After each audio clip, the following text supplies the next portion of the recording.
All right. Let's dive into something pretty interesting. Okay. I love looking at these like subtle shifts and changes. Mm-hmm. And you sent this in, and this is a great example of that kind of a subtle change. Yeah. But I think that signifies something much larger. Right. So this is from April 2022 General Conference. Okay. And this is an excerpt from President Dallin H. Oak's introductory message. I see. And it's all about how the Church of Jesus Christ of Latter-day Saints is communicating with its female members. Gotcha. So, Yeah. and you're right. It is subtle, Yeah. but it's significant. Yeah. And I think the fact that it comes directly from the first presidency, Right. that kind of ups the ante in terms of, Exactly. we need to pay attention to this because this is a change that they're serious about. Yeah, so let's just jump right into it. Okay. So the first thing that I noticed that I thought was really interesting was this. Yeah. They had the Saturday evening session of General Conference, specifically for women and girls 12 and older. Okay. And not only was it broadcast globally, like all the sessions of General Conference are, Right. but the in-person audience at the conference center was limited to women and girls 12 and older, along with some presiding priesthood leaders. Interesting. So this is like a brand new format for General Conference. So it is. And it's, we've seen Saturday sessions used for a variety of purposes. Right. And different audiences over the years. Sure. But this one was clearly, This one was targeted. Yeah, targeted, yeah. Yeah. And then this is interesting, too. Okay. He emphasizes the unchanging nature of the gospel doctrine and personal covenant. I see. And it almost feels like he's addressing potential concerns head on. I think you're exactly right. Yeah. Because on the surface, when you look at it, it's like, okay, so they're having a session just for women and girls. Right.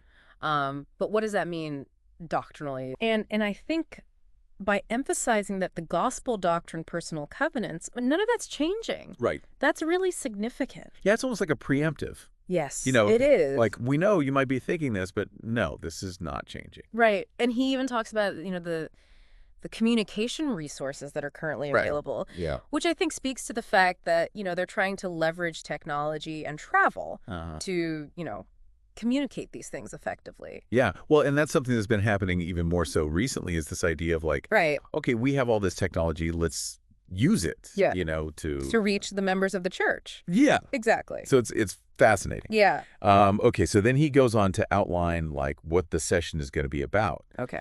And he says that it's going to concentrate on the concerns of Latter-day Saint women. Okay. So specifically the doctrine of the church, Gotcha. policies that relate to women, and the responsibilities and work of the organizations that involve women and girls. Mm-hmm. So that's Relief Society Young Women Primary. And that's really interesting to me because it sounds like they're creating a space to actually talk about issues and concerns that are unique to women in the church. And that the church wants to address those. Yes. So this isn't just like exactly. Here's some nice talks. Right. This is like, we want to hear from you. Yeah. What are your concerns? Yeah, what are your concerns? How can we help? What are your questions? Yes. And I think that's a really important part of this. It's like, it is. It's not just a one-way. Right. Yeah. It's an invitation to dialogue, to, a two-way street. Yeah, exactly. Okay, so then this is another detail that I thought was really fascinating. Okay.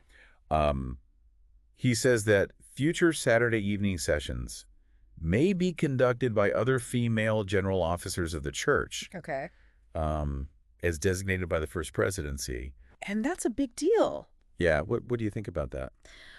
Well, I think it's potentially groundbreaking. Yeah. To have women in that space. Right. Speaking to, the women of the church. Yeah. Worldwide. And not just women, but like, girls 12 and older. Exactly. So like it's reaching a whole generation in a different way. And in a way that I think is going to resonate much more deeply. Yeah. And giving them a platform. Yes. To share their perspectives and experiences. Exactly. Okay, so to wrap things up. Sure. He concludes by invoking blessings on the leaders and members of these organizations.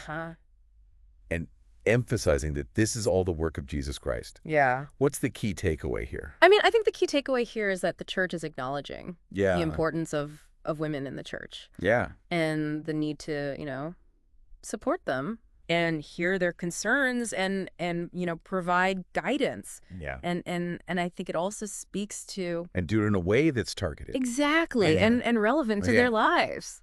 So we've kind of unpacked this introductory message here. We have. But I want to hear from you.